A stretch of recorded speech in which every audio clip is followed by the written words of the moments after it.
وعلى آله وصحبه أجمعين. Assalamualaikum warahmatullahi wabarakatuh. Para hadirin sekalian yang dirahmati Allah, marilah kita bersama-sama memanjatkan setinggi-tinggi syukur kepada Allah SWT yang masih beri kita peluang untuk menghadiri majlis seperti ini. Mudah-mudahan Allah SWT terima ibadat kita dan kabulkan segala hajat-hajat kita. Satu daripada tujuan majlis ini ialah untuk kita meminta Allah SWT ampunkan dosa mak bapak kita yang sudah meninggalkan kita. Dan juga kita minta Allah SWT ampunkan dosa mak bapak kita yang masih ada sama kita.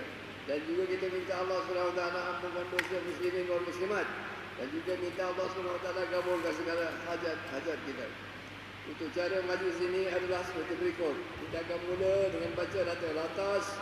Selepas itu kita akan baca Asmaul Husna. Dan selepas itu insyaAllah kita akan dengar tazkirah dari Ustaz Ali Morohela. Dan selepas itu kita akan sembahyang Isya. Dan lepas sembahyang Isya seperti biasa kita dijamu makan oleh sahib al-masjid. Dengan niat itu kita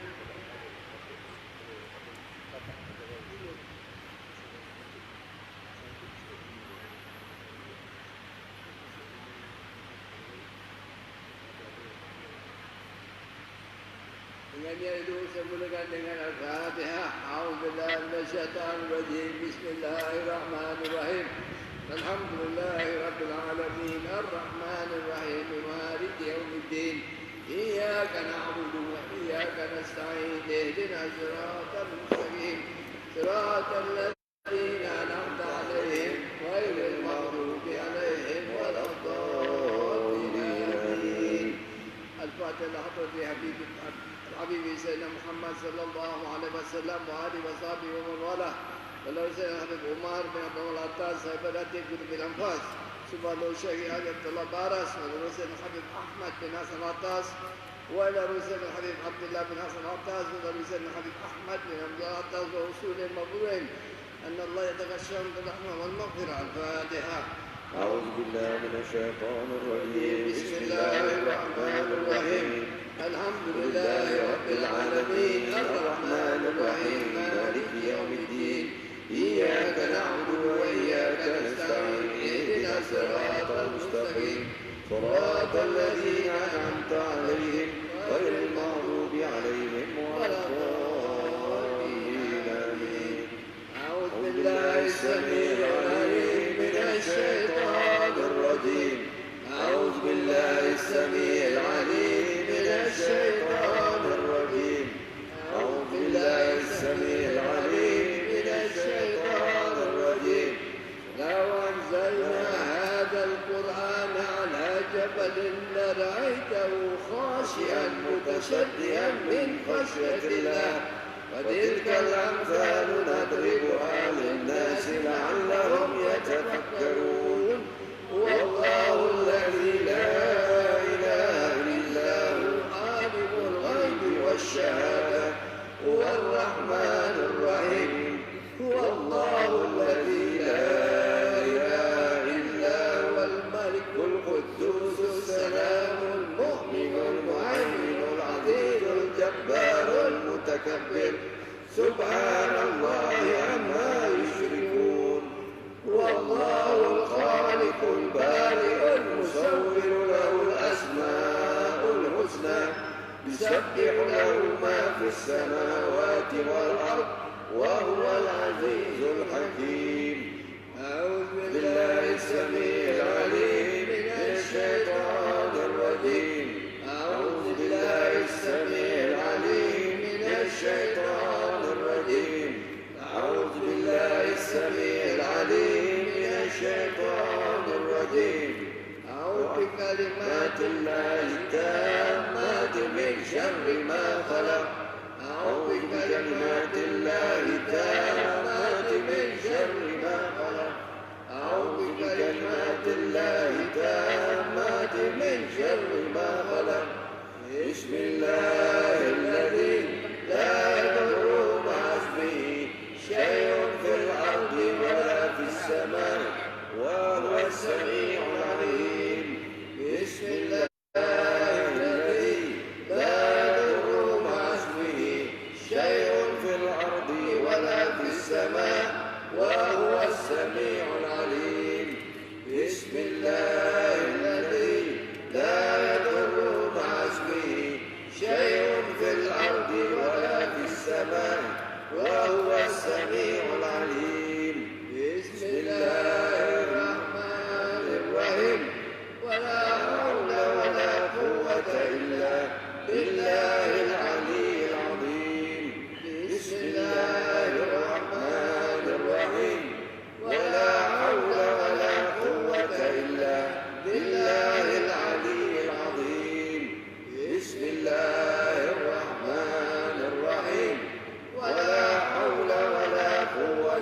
إلا بالله العلي العظيم. بسم الله الرحمن الرحيم. لا حول ولا قوة إلا بالله العلي العظيم. بسم الله الرحمن الرحيم. لا حول ولا قوة إلا بالله العلي العظيم. بسم الله الرحمن الرحيم. ولا حول ولا قوة إلا بالله العلي العظيم. بسم الله الرحمن الرحيم. ولا حول ولا قوة إلا بالله العلي العظيم. بسم الله الرحمن الرحيم. ولا حول ولا قوة إلا بالله العلي العظيم.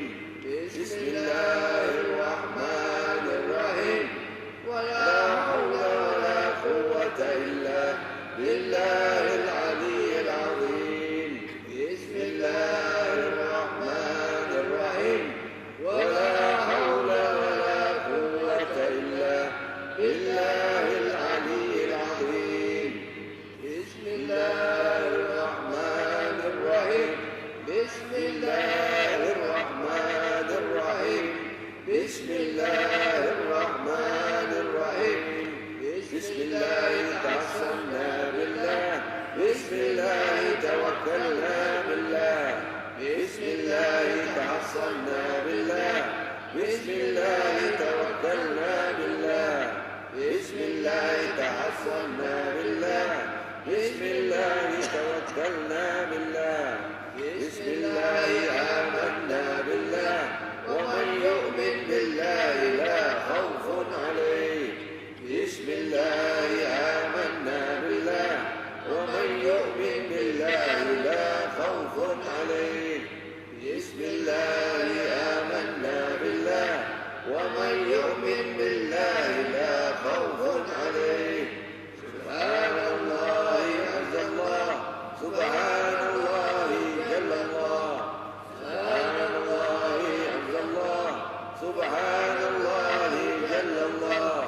سبحان الله عز الله. سبحان الله جل الله.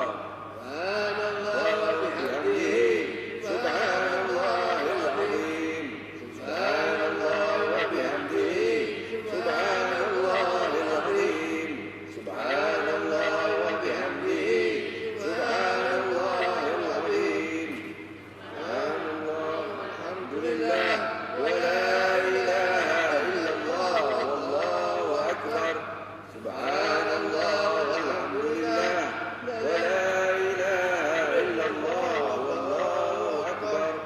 سبحان الله والحمد لله ولا إله إلا الله والله أكبر. سبحان الله والحمد لله ولا إله إلا الله والله أكبر.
ربنا لا تؤاخذنا إن نسينا أو أخطأنا ربنا ولا تحمل علينا إصرا كما حملته على الذين من قبلنا ربنا ولا تحملنا ما لا طاقة لنا به واعف عنا واغفر لنا وارحمنا أنت مولانا فانصرنا على القوم الكافرين. الفاتحة إلى روح سيدنا وحبيبنا وشفيعنا رسول الله محمد صلى الله عليه وآله وأصحابه وأزواجه وذرياته بأن الله يغفر لهم ويرحمهم ويعلي درجاتهم في الجنة وينفعنا بأسرارهم وأنوارهم وعلومهم في الدين والدنيا والآخرة ويجعلنا من حزبهم ويرزقنا محبتهم ويتوفنا على ملتهم ويحشرنا في زمرتهم. الفاتحة. أعوذ بالله من الشيطان الرجيم. بسم الله الرحمن الرحيم. الحمد لله رب العالمين الرحمن الرحيم مالك يوم الدين إياك نعبد وإياك نستعين اهدنا الصراط المستقيم صراط الذين أنعمت عليهم غير المغضوب عليهم ولا الضالين. الفاتحة إلى ركوع سيدنا المهاجر إلى محمد بن عيسى وسيدنا الفقيه مقدم محمد بن علي بعلي وصلهما فرهما أن الله يغفر لهم ويرحمهم ويرفع درجاتهم في الجنة وينفعنا بأسرار وأنوار علوم في الدين والدنيا والآخرة. الفاتحة. أعوذ بالله من الشيطان الرجيم. بسم الله الرحمن الرحيم. الحمد لله رب العالمين الرحمن الرحيم مالك يوم الدين إياك نعبد وإياك نستعين اهدنا الصراط المستقيم صراط الذين أنعمت عليهم غير المغضوب عليهم ولا الضالين. الفاتحة إلى رسولنا وحبيبنا بركتنا صبر كتب الأنفاس عن حبيب عمر بن عبد الرحمن العطاس ثم إلى رشيد أبلغ البراس وصولهما وغرهما وزوج الكفي عليهما أجمعين أنه يغفر لهم ويرحمهم ويعلي درجات في الجنة وينفعنا بأسرار وأنوار وعلومهم ونفعتهم في الدين والدنيا والآخرة. الفاتحة. أعوذ بالله من الشيطان الرجيم. بسم الله الرحمن الرحيم. الحمد لله رب العالمين الرحمن الرحيم مالك يوم الدين إياك نعبد وإياك نستعين اهدنا الصراط المستقيم صراط الذين أنعمت عليهم غير المغضوب عليهم ولا الضالين. الفاتحة إلى أرواح الأولياء والشهداء والصالحين وأئمة الراشدين ثم إلى أرواح والدينا ومشايخنا ومعلمينا وذوي الحقوق علينا أجمعين ثم إلى أرواح أموات أهل هذه البلد من المؤمنين والمؤمنات والمسلمين والمسلمات أن الله يغفر لهم ويرحمهم ويعلي درجاتهم في الجنة وينفعنا بأسرارهم وأنوارهم وعلومهم في الدين والدنيا والآخرة. الفاتحة. بسم الله الرحمن الرحيم. الحمد لله رب العالمين الرحمن الرحيم مالك يوم الدين إياك نعبد وإياك نستعين اهدنا الصراط المستقيم صراط الذين أنعمت عليهم غير المغضوب عليهم ولا الضالين. آمين. الفاتحة بالقبول وتمام كل سر ومعمول وصلاح شان ظاهرا وباطنا في الدين والدنيا والآخرة دافعة لكل شر جالبة لكل خير لنا ولأحبابنا والوالدين ومشايخنا في الدين واللطف والعافية وعلانية أن الله ينور قلوبنا وقوالبنا مع التقى والهدى والعفاف والموت على دين الإسلام والإيمان بلا محنة ولا امتحان بحق سيدنا ولدعنا ولكل نية صالحة وإلى نبي الحبيب محمد صلى الله عليه وسلم. الفاتحة. أعوذ بالله من الشيطان الرجيم. بسم الله الرحمن الرحيم. الحمد لله رب العالمين الرحمن الرحيم مالك يوم الدين إياك نعبد وإياك نستعين اهدنا الصراط المستقيم صراط صراط الذين أنعمت عليهم غير المغضوب عليهم ولا الضالين. بسم الله الرحمن الرحيم. الحمد لله رب العالمين حمدا يوفي نعمه ويكافي مزيدا. يا ربنا لك الحمد كما ينبغي جلالك وجهك ولعظيم سلطانك. سبحانك لا نحصي ثناء عليك أنت كما أثنيت على نفسك. ولك الحمد حتى ترضى ولك الحمد إذا رضيت ولك الحمد بعد الرضا. اللهم صل وسلم على سيدنا محمد في الأولين وصل وسلم على سيدنا محمد في الآخرين وصل وسلم على سيدنا محمد في كل وقت وحين. وصل وسلم على سيدنا محمد في الملأ الأعلى إلى يوم الدين. وصل وسلم على سيدنا محمد حتى ترث الأرض ومن عليها وأنت خير الوارثين. اللهم إنا نستغفرك ونستغفرك أدياننا وأبداننا وأنفسنا وأموالنا وأهلنا وكل شيء أعطيتنا. اللهم اجعلنا وإياهم في كنافك وأمانك وإيادك وجوارك من كل شيطان مريد وجبار عنيد وذي عين وذي بغي ومن شر كل ذي شر إنك على كل شيء قدير. اللهم جملنا بالعافية والسلامة وأحفظنا بالتقوى والاستقامة وإذنا بمجيبة الندامة في الحال والمال إنك سميع الدعاء. سلهم بجمالك وجلالك على سيدنا محمد وعلى آله وصحبه أجمعين وارزقنا كمال المتابعة له ظاهرا وباطنا يا أرحم الراحمين يا أرحم الراحمين يا أرحم الراحمين. بفضل سبحان ربك رب العزة عما يصفون وسلام على المرسلين والحمد لله رب العالمين.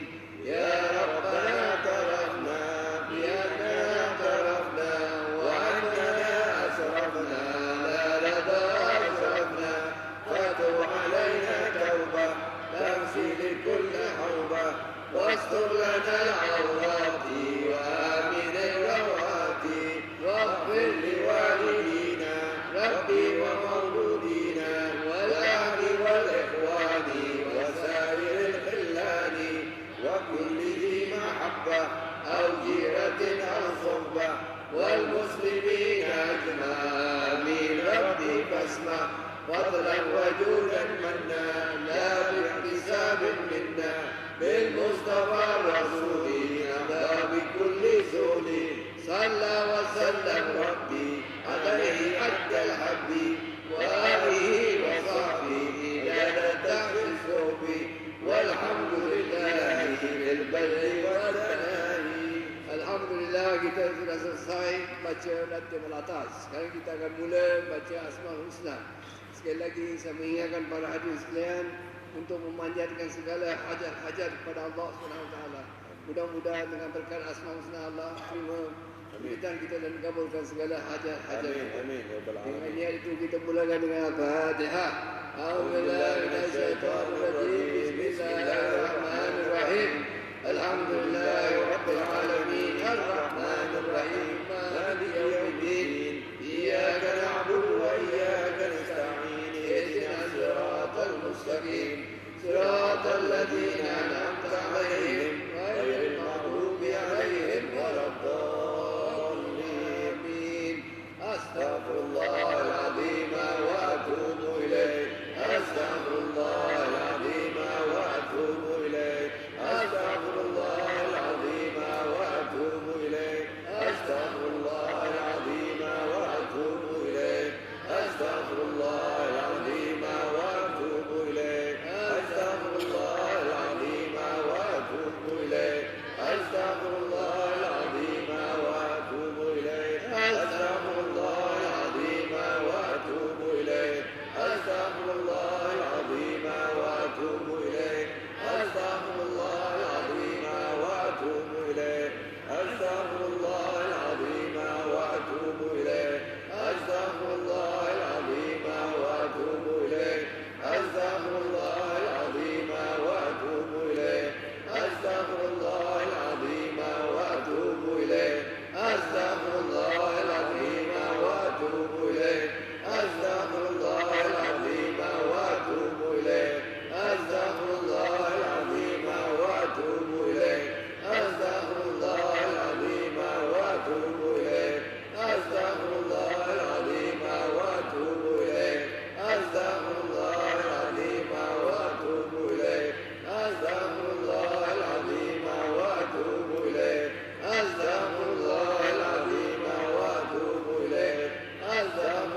وسلم على سيدنا محمد وعلى آل سيدنا محمد اللهم صل وسلم على سيدنا محمد وعلى آل سيدنا محمد اللهم صل وسلم على سيدنا محمد وعلى آل سيدنا محمد اللهم صل وسلم على سيدنا محمد وعلى آل سيدنا محمد اللهم صل وسلم على سيدنا محمد وعلى آل سيدنا محمد اللهم صل وسلم على سيدنا محمد وعلى آل سيدنا محمد اللهم صل وسلم على سيدنا محمد وعلى آل سيدنا محمد اللهم صل وسلم على سيدنا محمد وعلى آل سيدنا محمد اللهم صل وسلم على سيدنا محمد وعلى آل سيدنا محمد اللهم صل وسلم على سيدنا محمد وعلى آل سيدنا محمد اللهم صل وسلم على سيدنا محمد وعلى آل سيدنا محمد اللهم صل وسلم على سيدنا محمد وعلى آل سيدنا محمد اللهم صل وسلم على سيدنا محمد وعلى آل سيدنا محمد اللهم صل وسلم على سيدنا محمد وعلى آل سيدنا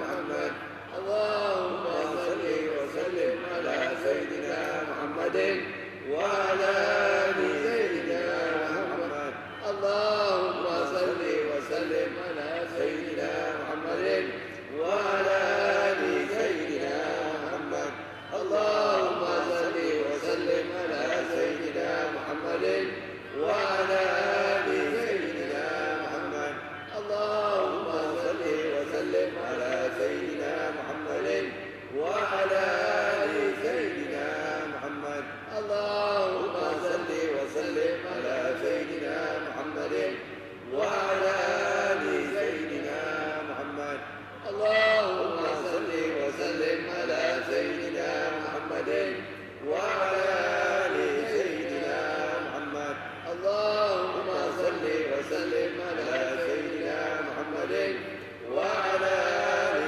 سيدنا محمد اللهم صل وسلم على سيدنا محمد وعلى آل سيدنا محمد اللهم صل وسلم على سيدنا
الشكور جل جلاله العلي جل جلاله الكبير جل جلاله الحفيظ جل جلاله المقيت جل جلاله الحسيب جل جلاله الجليل جل جلاله الكريم جل جلاله الرحيم جل جلاله المجيب جل جلاله الواسع جل جلاله الحكيم جل جلاله الودود جل جلاله المجيد جل جلاله الباعث جل جلاله الشهيد جل جلاله الحق جل جلاله الوكيل جل جلاله القوي جل جلاله المتين جل جلاله الولي جل جلاله الحميد جل جلاله المحصي جل جلاله المبدع جل جلاله المعين جل جلاله المحيي جل جلاله المميت جل جلاله الحي جل جلاله القيوم جل جلاله الواجد جل جلاله الماجد جل جلاله الواحد جل جلاله الأحد جل جلاله الصمد جل جلاله القادر جل جلاله المقتدر جل جلاله المقدم جل جلاله المؤخر جل جلاله الأول جل جلاله الآخر جل جلاله الظاهر جل جلاله الباطن جل جلاله الوالي جل جلاله المتعالي جل جلاله البر جل جلاله التواب جل جلاله المنتقم جل جلاله العفو جل جلاله الرؤوف جل جلاله مالك الملك جل جلاله ذو الجلال والإكرام جل جلاله المقسط جل جلاله الجامع جل جلاله الغني جل جلاله المغني جل جلاله المانع جل جلاله الضار جل جلاله النافع جل جلاله النور جل جلاله الهادي جل جلاله البديع جل جلاله الباقي جل جلاله الوارث جل جلاله الرشيد جل جلاله الصبور جل جلاله الذي لم يلد ولم يولد ولم يكن له كفوا أحد ليس كمثله شيء وهو السميع البصير يا الله يا رحمن يا رحيم يا الله يا رحمن يا رحيم يا الله يا رحمن يا رحيم يا الله يا رحمن يا رحيم يا الله يا رحمن يا رحيم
akan dengar azan salatul isya.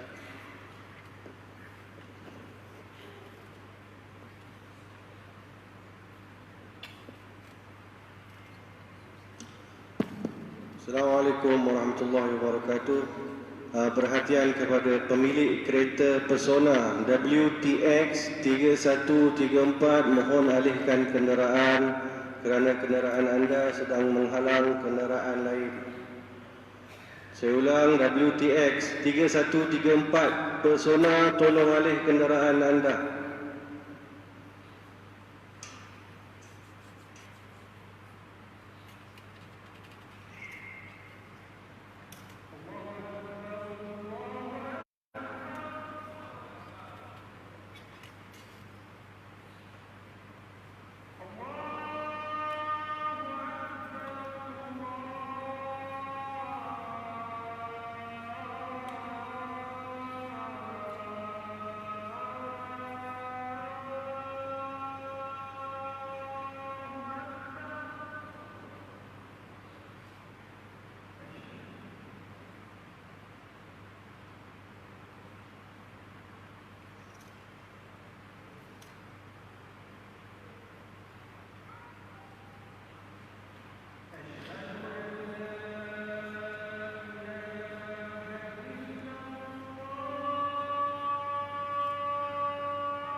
اللهم رب هذه الدعوة التامة والصلاة القائمة آتي محمد الوسيلة والفضيلة والشرف والتضرع الرفيع وموت مقام المحمود الذي وزع إنك لا تخلف الميعاد.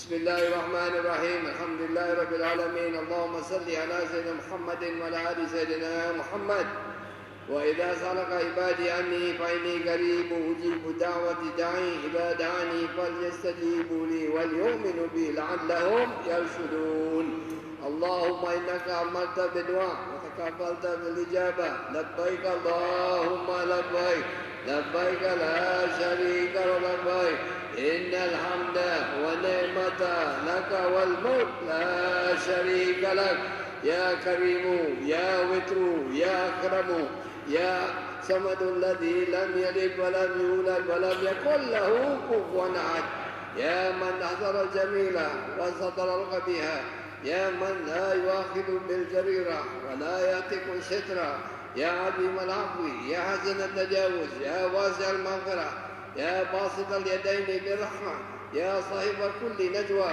يا منتهى كل شكوى يا كريم الصفي يا عظيم المن يا مدى الإعمام قبل استقاقها يا ربنا ويا سيدنا ويا مولانا ورغبة رغبتنا نسألك اللهم بأسمائك العظم ندعوك بأسمائك الحسنى كلها ما علمنا منها وما لم نعلم أن تصلي على عبدك ونبيك ورسولك سيدنا محمد وعلى آله وصحبه بأفضل ما صليت به على أحد من خلقك إنك حميد مجيد وأن تضيع الوسيلة والفضيلة والمقام المحمود الذي وته إنك لا تخلف الميعاد ونسألك اللهم من كل خير خزائنه بيدك ونعوذ بك من كل شر خزائنه بيدك ونسألك موجبة رحمتك وإدامة مغفرتك والسلامة من كل إثم والغنيمة من كل بر والفوز بالجنة والنجاة من النار ونسألك ما قضيت لنا وللمسلمين من أمر أن تجعل عاقبته رشدا وتسألك اللهم أن تقسم لنا من خشيتك ما تحول به بيننا وبين معاصيك ومن طاعتك ما تبلغنا بجنتك ومن اليقين ما تحمل علينا مصائب الدنيا ومتعنا بأسمائنا وأبصارنا وقوتنا ما أحييتنا واجعل الوارث منا واجعل ثارنا على من ظلمنا وانصرنا على من عادانا ولا تجعل مصيبتنا في ديننا ولا تجعل الدنيا أكبر همنا ولا مبلغ علمنا ولا غاية رغبتنا ولا تسلط علينا من لا يرحمنا. Kita akan berhenti sebentar untuk masing-masing menjalankan hajat kepada Allah Subhanahu wa taala.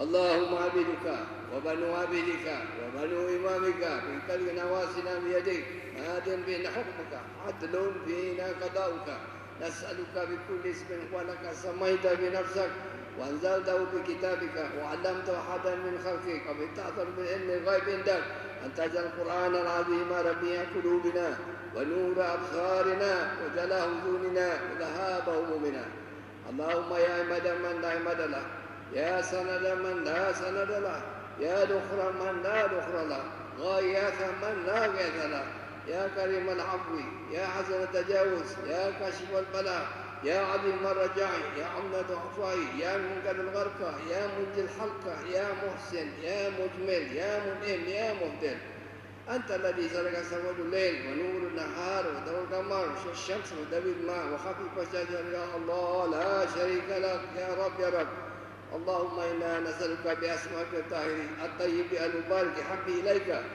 الذي إذا دعيت بأجبت وإذا سئلت بأعطيت وإذا ترحمت برحمت وإذا تفرجت به فرجت اللهم إنا نسألك الله ونسألك الرحمن ونسألك البر الرحيم ونسألك بأسمائك الحسنى ما علمنا منها وما لم نعلم أن تغفر لنا وترحمنا أن تغفر لنا وترحمنا أن تغفر لنا وترحمنا اللهم إنا نسألك بجميع الأسماء الحسنى كلها ما علمنا منها وما لم نعلم ونسألك بأسمائك الأعظم الكبير الأكبر الذي من دعاك به أجبت ومن سألك به أعطيت اللهم إنا نسألك من الخير كله ما علمنا منه وما لم نعلم ونعوذ بك من الشر كل ما علمنا منه وما لم نعلم لا إله إلا أنت سبحانك إني كنت من الظالمين لا إله إلا أنت سبحانك إني كنت من الظالمين لا إله إلا أنت سبحانك إني كنت من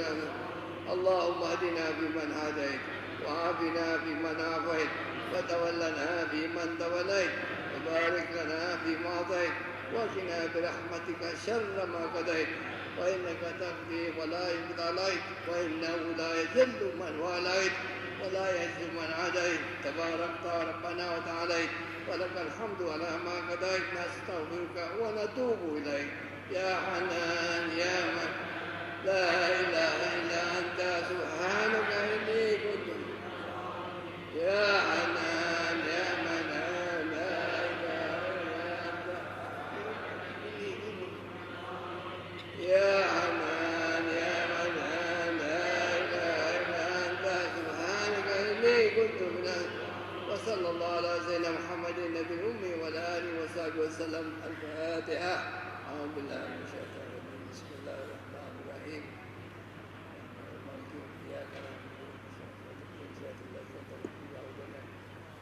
InsyaAllah kita akan teruskan dengan tausiah. Ya. Kita akan bacakan Fatihah pada arwah rakan kita yang meninggal hari ini, yaitu Sayyid Abdul Fattah bin Daud. فاتحة الله يغفر له ويرحمه ويعلي درجته في الجنة وأدخل في قبره الروح والريحان والفسحة والحمد والمغفرة والرضوان يا حنان يا منان يا من إذا سئل أعطى وإذا استعين عنه وعلى من وصلت مصالحه إلى حضرة النبي محمد صلى الله عليه وسلم. الفاتحة.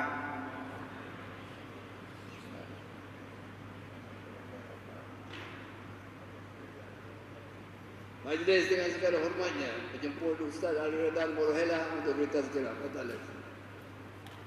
Untuk para jemaah yang baru sampai, kita akan solat Isya pada jam 9.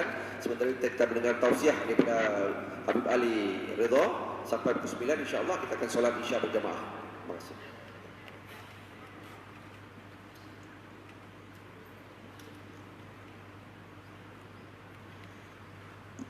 Bismillahirrahmanirrahim.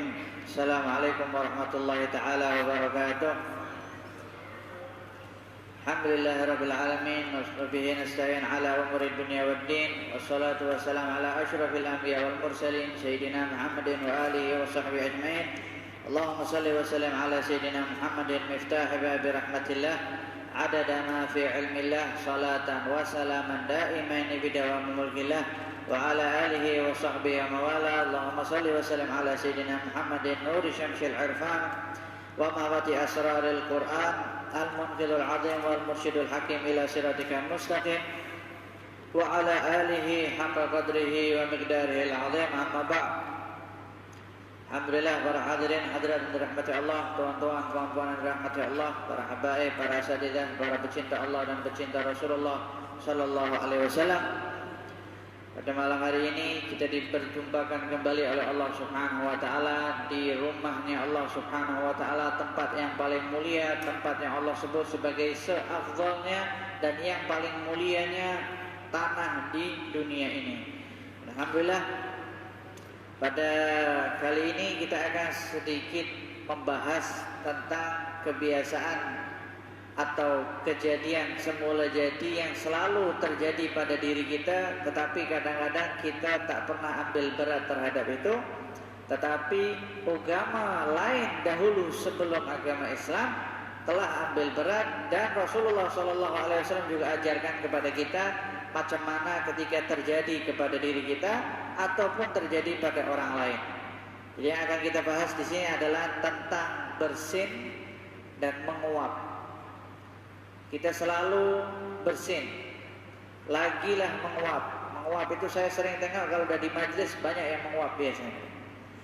Nah, menguap ini Rasulullah SAW salah satu keistimewaan beliau, lam yatata'at qat. Rasulullah itu tak pernah menguap dari baby sampai meninggal dunia. Jadi itu keistimewaannya Rasulullah SAW. Dan kemudian kita cari-cari kenapa Rasulullah SAW punya keistimewaan tidak pernah menguap sama sekali, tidak pernah menguap langsung. Yang kita tahu yang namanya menguap itu biasanya tanda kalau udah ngantuk. Itu yang kebiasaan yang kita tahu. Tetapi salah seorang peneliti, researcher di, kalau tak silap, University Maryland di US, peneliti ini dia meneliti selama 30 tahun tentang menguap. Jadi 30 tahun kerja dia meneliti menguap ini daripada apa? Apa sebabnya? Kenapa? Dan kemudian dia menyimpulkan bahwasanya menguap ini adalah sebabnya kelelahan, terlalu letih, terlalu penat, sehingga seseorang itu dapat menguap.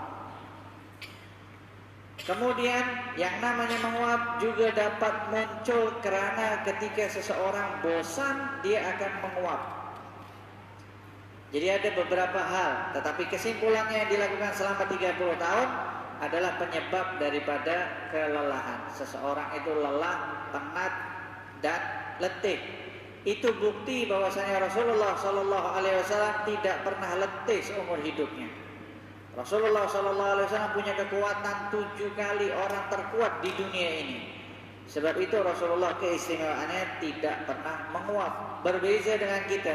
Kalau dah duduk atas katil atau tak duduk dekat kerusi yang empuknya luar biasa, mulai menguap. Oh, sedapnya. Kenapa? Mungkin kita lelah, mungkin juga kita bosan, antara dua. Dan Rasulullah tak pernah lelah dan Rasulullah tak pernah bosan. Itu adalah Nabi kita, Nabi Muhammad Sallallahu Alaihi Wasallam. Dan kemudian tentang bersin. Jadi sebelum kita masuk di sini ada beberapa penjelasan tentang bersin dan menguap. So kadang-kadang kita selalu lupa. Ini hari-hari terjadi kepada kita. Rasulullah SAW juga ajarkan kepada kita, terutama tentang bersin. Kita hari-hari bersin dengan berbagai bunyinya lah. Ada dulu kawan saya setiap bersin dia punya nada sendiri. Dia boleh buat-buat bunyi dia. Tapi kita standar kita lah, cing itu dah bersin dah. Kenapa? Sebab dulu kata Abu Musa al-Asy'ari, orang-orang Yahudi kalau bersin sengaja nak bersin di hadapan Rasulullah SAW, bukan di depan langsung, tak, tetapi supaya Rasulullah dengar dia bersin. Kenapa? Berharap Rasulullah katakan kepada mereka, rahimakumullah, semoga Allah merahmati kalian. Itu orang-orang Yahudi pada zaman Rasulullah.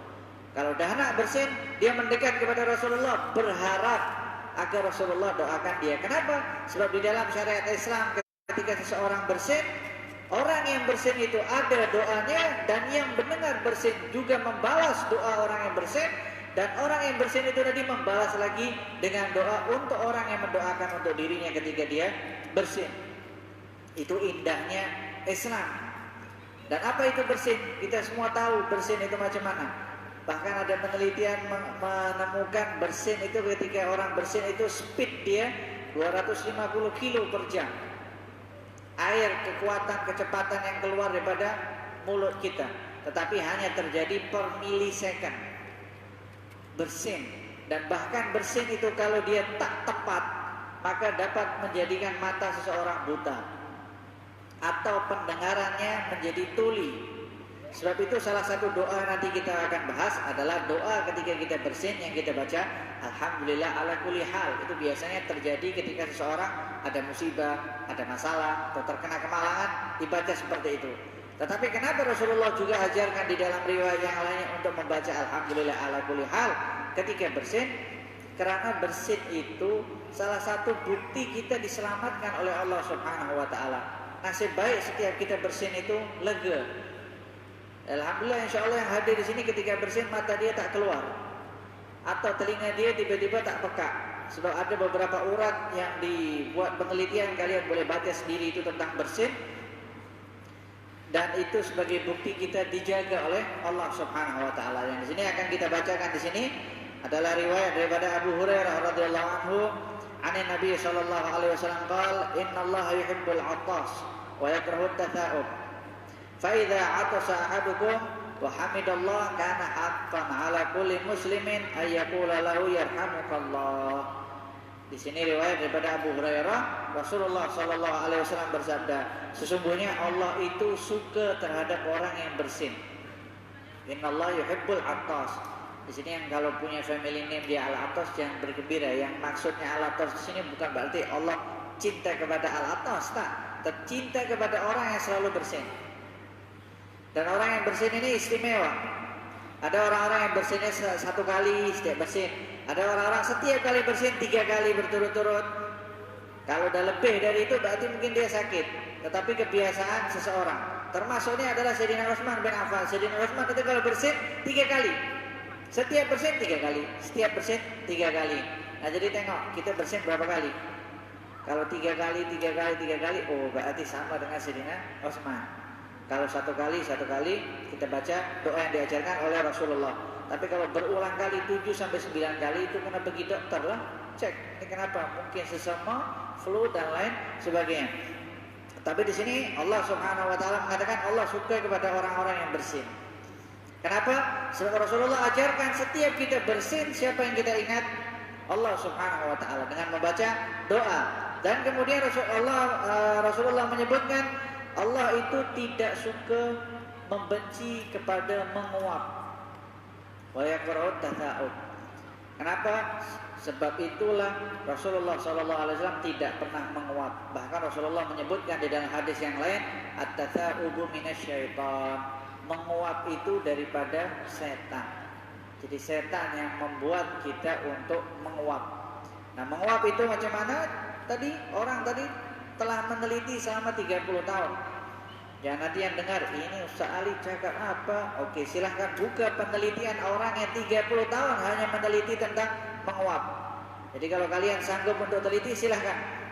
Tetapi kita baca penelitiannya dan kita buktikan melalui hadis Nabi Muhammad sallallahu alaihi wasallam. Dan kemudian Rasulullah sallallahu alaihi wasallam ajarkan kepada kita, fa idza atisa ahadukum, ketika salah seorang daripada kalian itu bersin, wa hamidallah, kemudian selepas dia bersin baca alhamdulillah, atau dia baca alhamdulillahirabbil alamin, atau dia baca alhamdulillah ala kulli hal, kata Rasulullah sallallahu alaihi wasallam, kana haqqan ala kulli muslimin, maka wajib di sini diterjemahkan oleh para ulama bukan wajib seperti wajibnya kita membalas seseorang yang salam kepada kita. Kalau seseorang ucapkan salam kepada kita, kita wajib balas. Tapi di sini digalakkan untuk membalas, hak untuk setiap muslim untuk membalas kepada orang yang bersin dan menyebut nama Allah Subhanahu wa taala dengan ucapan yarhamukallah, semoga engkau mendapatkan rahmatnya Allah. Ini ajaran daripada Nabi Muhammad sallallahu alaihi wasallam. Dan kemudian dijelaskan di sini, wa amma tatha'uf fa innama huwa minasyaitan. Kata Rasulullah, menguap itu adalah daripada setan.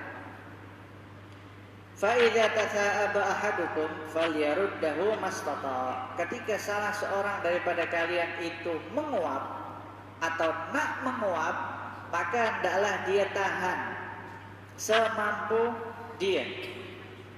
Fa inna ahadakum idza tatha'aba dhahika syaitanu minhu. Kata Rasulullah, karena ketika kalian menguap, jadi kalau kita menguap, buka mulut besar-besar macam kudanil. Kalau kudanil itu macam apa? Kudanil bahasa sini. Kudanil lah macam kuda yang hidup di setengah di air, singa laut. Itu kalau dibuka mulut kan besar sangat. Nah, kalau manusia itu menguap dia besar sangat, Rasulullah kata tahan semampu dia. Kenapa? Kata Rasulullah, ketika kalian menguap, setan itu gelak ke atas kalian. Ini di mana? Rawahul Bukhari, hadis riwayat Bukhari. Kalau orang lagi syak lagi ini ustaz bawa hadis dhaif ke dan lain sebagainya, cek hadis Bukhari. Berarti setan itu gelak kepada kita karena ketika kita menguap, kita tidak mengikuti cara Nabi Muhammad sallallahu alaihi wasallam. Ini adalah ajaran Islam. Dari perkara yang kecil saja kita dididik oleh Rasulullah sallallahu alaihi wasallam. Sampai orang-orang Yahudi tadi ceritanya selalu nak bersin mendekat kepada Nabi Muhammad sallallahu alaihi wasallam. Karena tahu di agama kita ada sistem saling mendoakan. Dan kemudian di sini dijelaskan tentang menguap. Ketika seseorang itu menguap, maka kalau dia menutup mulutnya, seperti diusahakan ditutup atau usahakan ditahan. Maka kalau menggunakan tangan kanan, pakai telapak tangan. Ditutup seperti ini ketika dia menguap. Kalau tangan kiri, dia gunakan belakangnya, bukan telapak tangan, tetapi belakang tangannya. Ini ajaran yang diajarkan oleh Rasulullah Sallallahu Alaihi Wasallam. Bahkan para ulama mengatakan itu dapat dilakukan di dalam sholat, meskipun di dalam sholat. Kalau dia mampu menahan, dia silakan bertahan. Kalau tak, dia tutupi tangannya yang kanan dengan telapak tangan, yang kiri dengan belakang. Nah, di sini ada yang menarik daripada mazhab Hanafiyah. Di sini di dalam kitab Raddul Mukhtar menceritakan macam mana cara untuk menahan menguap. Jadi kan kita menguap, mungkin kalau penelitian karena kelelahan, atau mungkin karena seseorang itu bosan. Kalau nak tahu seseorang bosan, kita coba cek. Kalau tengok movie action, kita tegang, tak pernah menguap. Tapi kalau tengok movie drama, romance, lama-lama ngantuk. Itu menunjukkan bosan. Jadi menguap itu menurut penelitian selama 30 tahun penyebabnya adalah karena kelelahan atau karena seseorang mengalami kebosanan. Nah, di sini Imam Ibnu Abidin mengatakan salah satu cara supaya seseorang itu tidak menguap lagi, kadang-kadang hari ini menguap, besok tak, besoknya lagi baru menguap lagi. Untuk menolak secara total, jadi Imam Ibnu Abidin mengatakan at-tariqu fi daf'i at-tatha'ub ay yakhtura bi balihi anna al-anbiya alaihi wassalatu wassalam ma tatha'abu qat. Di sini Imam Ibn Abidin menyebutkan ketika seseorang itu menguap, maka di dalam hatinya kena terlintas, bercakap dalam hatinya, para nabi itu tak pernah menguap, sebab semua nabi tak pernah menguap. Jadi ketika kita menguap, dalam hati kita selalu sebut para nabi tak menguap. Nah, di sini para ulama menjelaskan, termasuk Imam Az-Zahidi mengatakan di sini, termasuk juga Imam Al-Qadrawi, jarrabnahu miraran fawajadnahu kadzalik. Kemudian Ibnu Abidin mengatakan qultu wa qad jarrabtuhu aidan fawajadtuhu kadzalik.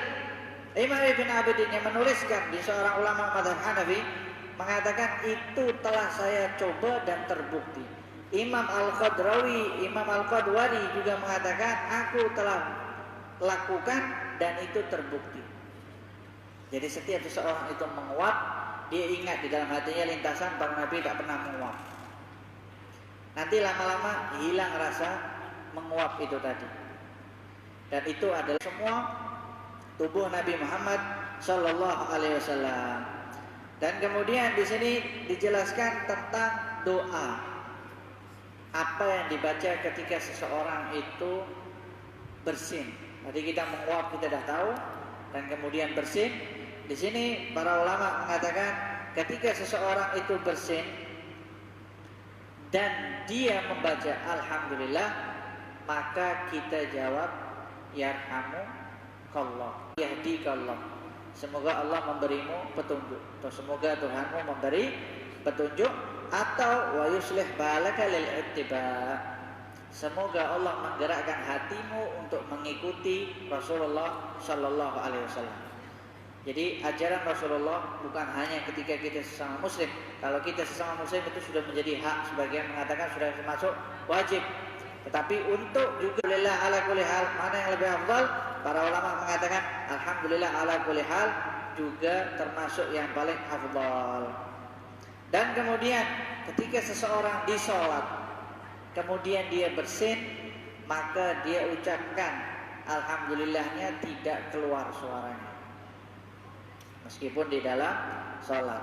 Atau ketika seseorang itu busy, dia di dalam tandas bersin, apa yang dibaca? Sama alhamdulillah, tapi baca dalam hati, tetap dibaca. Bahkan para ulama ahli fikih mengatakan ketika seseorang berhubungan dengan suami istri, kemudian dia bersin, tetap dia kena baca alhamdulillah di dalam hatinya. Itu ajaran syariat Islam, di mana sahaja, dalam keadaan apa sahaja, kita diajarkan untuk selalu mengingat Allah Subhanahu wa taala, supaya kita benar-benar mengenal siapa diri kita. Sebab Allah mengatakan fadhkuruni adzkurkum. Selalu mengingatku, aku akan selalu mengingatmu. Itu ajaran daripada Nabi Muhammad sallallahu alaihi wasallam.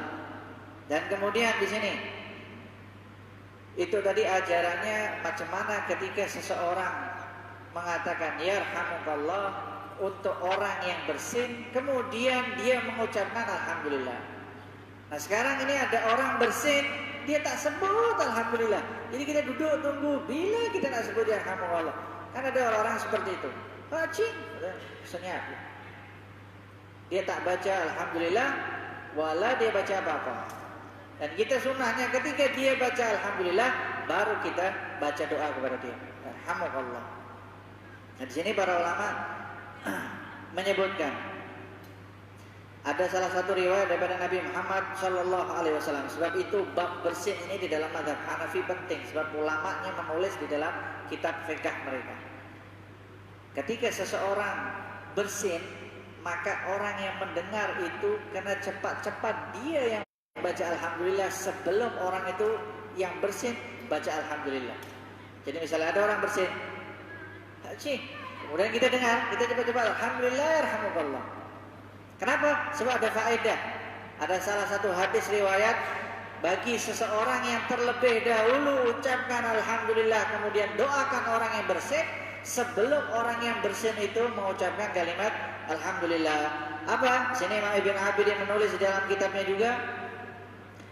Wa nudiba lisami ayyasbiqal atis bilhamdulillah li hadits man sabaqal atis bilhamdulillah amina minasyaus wal laus wal alwas. Di sini Rasulullah sallallahu alaihi wasallam menyebutkan barang siapa yang terlebih dahulu mengucapkan alhamdulillah di depan orang yang bersin sebelum orang yang bersin itu mengucapkan alhamdulillah. Jadi dia lebih dahulu, kata Rasulullah sallallahu alaihi wasallam, maka dia amina minasyaus. Dia akan terhindar daripada sakit gigi di bagian geraham bawah. Kalau dia duluan, kata Rasulullah, dia tak akan kena penyakit itu tadi. Yang pertama itu. Dan yang kedua, al-laus wa huwa al-waj'ul udhun. Kalau orang yang dia ucapkan alhamdulillah sebelum yang bersin baca alhamdulillah, dia tak akan terkena penyakit telinga. Dan kemudian kata Rasulullah sallallahu alaihi wasallam, yang terakhir, dia tidak akan terkena penyakit al-ilwas. Apa itu? Waj'ul batan, pedih di dalam perutnya atau sakit perut. Jadi Rasulullah ajarkan kepada kita, kalau dia lepas bersin belum sebut alhamdulillah, kemudian kita dulu yang sebut alhamdulillah lebih cepat daripada dia, kemudian kita doakan dia, maka kita akan terhindar daripada 3 penyakit. Yang pertama sakit gigi, terutama gigi yang bagian bawah, kemudian sakit telinga, disebutkan waj'ul udhun, ini pedih di dalam telinganya, pedih di dalam giginya, dan kemudian pedih di dalam perutnya. 3 penyakit itu akan terhindar ketika seseorang mendoakan seseorang yang tengah bersin tetapi dia belum menyebutkan alhamdulillah. Coba tengok indahnya Islam. Hanya dalam perkara bersin ditulis oleh para ulama yang hebat-hebat di dalam kitab mereka. Tetapi kita hanya alhamdulillah bersyukur dapat baca, kita dapat kaji, dapat kita jelaskan. Dan nanti kita akan amalkan sebab ini perkara yang sangat kecil. Takkan orang tak dapat berdoa ketika dia bersin. Dan kemudian di sini di dalam hadis riwayat Imam Tabarani, man atasa indahu fasabaqa bil hamdi lam yashtaqi khasiratuh. Atau riwayat Ibn Asakir, man sabaqal atis bil hamdi waqahu Allah waja'al khasirah wa lam yara fihi makruhan hatta yakhruja minad dunya. Imam Ibn Abidin menuliskan lagi dalam kitabnya bahwasanya barang siapa yang mengucapkan alhamdulillah di hadapan orang yang bersin sebelum orang yang bersin itu mengucapkan alhamdulillah, lam yashtaqi khasiratuh. Kata Rasulullah, dia tak akan pernah sakit pinggang.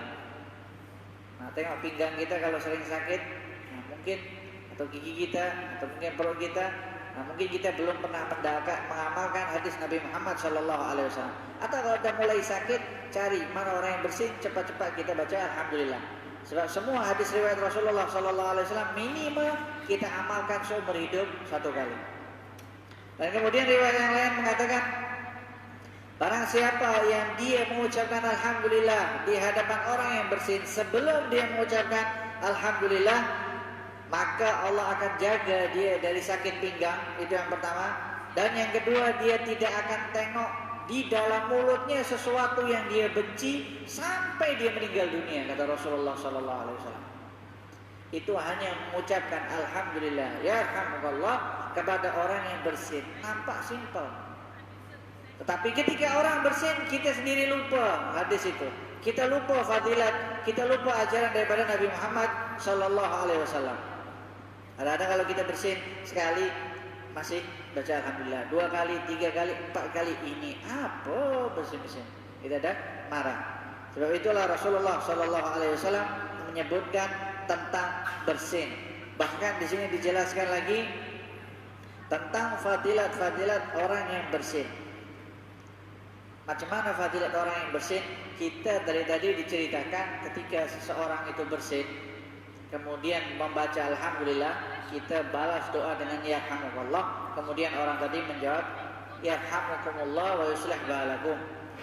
Yang menjawab itu tadi, yang bersin itu tadi, dia berdoa dan kemudian mendoakan dalam bentuk jamak, dalam bentuk yang semuanya menyeluruh. Tetapi ketika kita mendoakan orang yang bersin dalam bentuk tunggal. Nah, sekarang yang jadi pertanyaannya, ketika kita bersin sendiri, apa yang kita baca? Kan kita sering duduk dekat rumah sendiri. Waktu kita bersin, lepas bersin, hancing, apa yang kita baca?